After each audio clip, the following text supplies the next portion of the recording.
si Dazlu, magsimula tayo ngayon.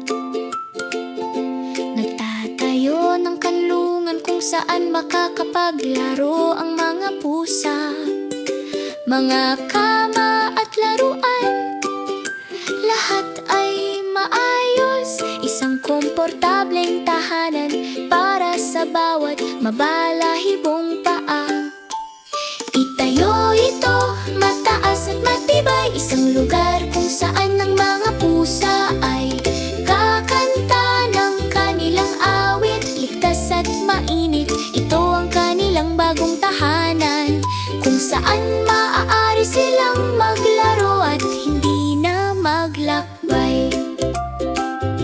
Malalambot na kama at mga kumot, laruan sa lahat ng dako, isang scratching post at marami pang iba.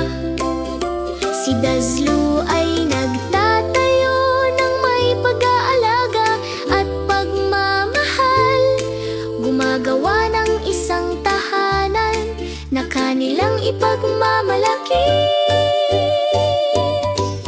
Itayo ito, mataas at matibay, isang lugar kung saan ang mga pusa ay kakanta ng kanilang awit. Ligtas at mainit, ito ang kanilang bagong tahanan, kung saan maaari silang maglaro at hindi na maglakbay. Pagkain at tubig, lahat ay handa. Alam ni Dazlu kung ano ang kailangan ng mga pusa. Isang komportableng espasyo, puno ng liwanag, ito ang perpektong tahanan, eksaktong tama. Handa na ang kanlungan, pumasok na. Nandyan ang mga pusa, simulan na ang kasiyahan. Pagtalon, pagkakamot at maraming pagpapahinga, ang kanlungan ni Dazlu ay talagang pinakamahusay. Itayo ito, mataas at matibay, isang lugar kung saan ang mga